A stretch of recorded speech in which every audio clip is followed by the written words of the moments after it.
आपण आज अशा जगात राहतोय जिथे सगळीकडे फक्त प्रगतीची चर्चा आहे. पण कधी विचार केलाय की या प्रगतीचा नेमका अर्थ काय आणि या सगळ्याच्या बदल्यात आपण नकळतपणे काय गमावत चाललो आहोत?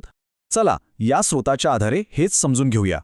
हाच तो प्रश्न आहे ज्याच्या भोवती आजची आपली सगळी चर्चा फिरणार आहे.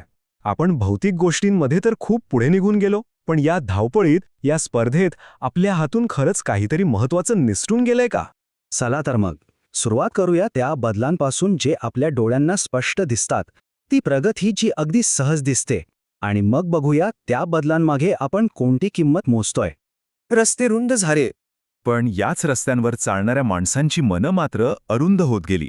म्हणजे बघा, भौतिक अंतर तर कमी झालं, पण आपल्या मनातल्या भिंती त्या मात्र दिवसेंदिवस उंचच होत गेल्या. उंच इमारती वारल्या, पण माणसं जोडणारी नाती मात्र खाली कोसळली. या इमारतींनी तर आभाळाला स्पर्श केला, पण माणसांमधील संवाद जमिनीवरच राहिला. तो हरवूनच गेला कुठेतरी. शहरांची गर्दी वाढली, पण याच गर्दीत एकटेपणा मात्र अधिकच खोलवर रुजत गेला. आजूबाजूला हजारो चेहरे असूनही माणूस आतून मात्र एकटाच राहिला, स्वतःच्याच शोधात. बरं, हे तर झालं बाहेरच्या जगाचं. आता जरा आपल्या आतल्या जगात डोकावून पाहूया. आपल्या वैयक्तिक अनुभवांमध्ये काय बदललंय ते समजून घेऊया. शब्द खूप झाले, पण त्या शब्दांमागचा अर्थ मात्र हरवून गेला. आजकाल बोलणं खूप होतं, कम्युनिकेशन 24 तास सुरू असतं, पण खरा संवाद तो कुठेतरी थांबलाय.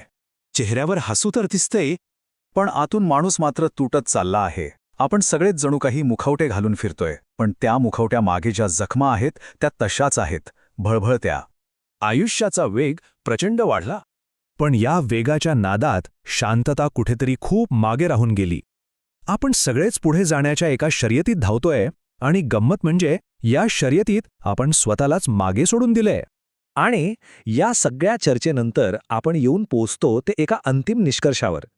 या प्रवासाचं सार काय आहे? आणि मग शेवटी एक गोष्ट लक्षात येते की प्रगती तर झाली, खरंच झाली, पण या प्रगतीच्या प्रवासात माणुसकी मात्र खूप मागे सुटून गेली. आणि म्हणूनच हा स्रोत आपल्याला एका महत्त्वाच्या प्रश्नावर आणून सोडतो की प्रगती आणि माणुसकी या दोन्ही गोष्टी एकत्र नांदूच शकत नाहीत का? असा काही मार्ग नाहीये का जिथे प्रगती तर होईल, पण त्यासाठी आपल्याला आपली माणुसकी